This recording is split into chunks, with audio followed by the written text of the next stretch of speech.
In the previous segment of the series, we talked about how to identify costly problems faced by market segments.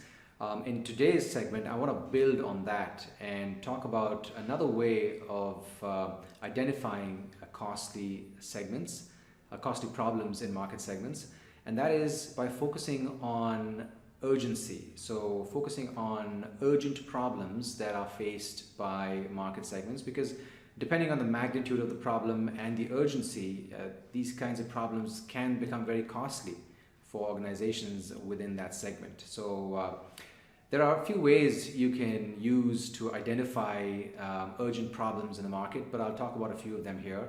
Number one is hyper-competition.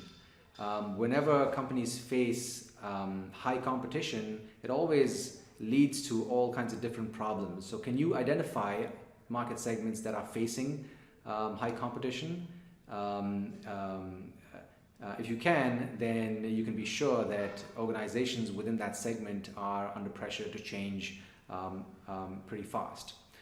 Number two is to identify organizations or identify segments that are mandated in some way, shape or form to change fast. For example, venture capital funded startups. Whenever a startup takes VC funding, they have to grow fast. They're mandated to grow fast. So, and because of that, they have urgency in various aspects of their business. So can you identify market segments that are mandated to change pretty quickly? Finally, I want to talk about segments that are affected by changing regulations. Organizations that are affected by constantly changing regulations have often no choice but to change in keeping with those regulations. So you hear about it in the news so much these days: privacy regulations and cross-border trade and so on and so forth. So can you identify segments that are affected by regulations, by changing regulations?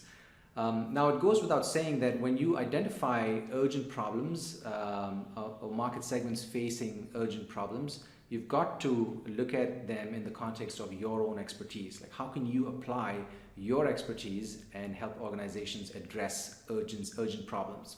So there you have it. Let me know in the comments if you have any questions. I'm happy to answer them. Join me tomorrow again for the next segment in the series, where we'll talk about another aspect of identifying high-value market segments for your consulting business. Thanks for watching.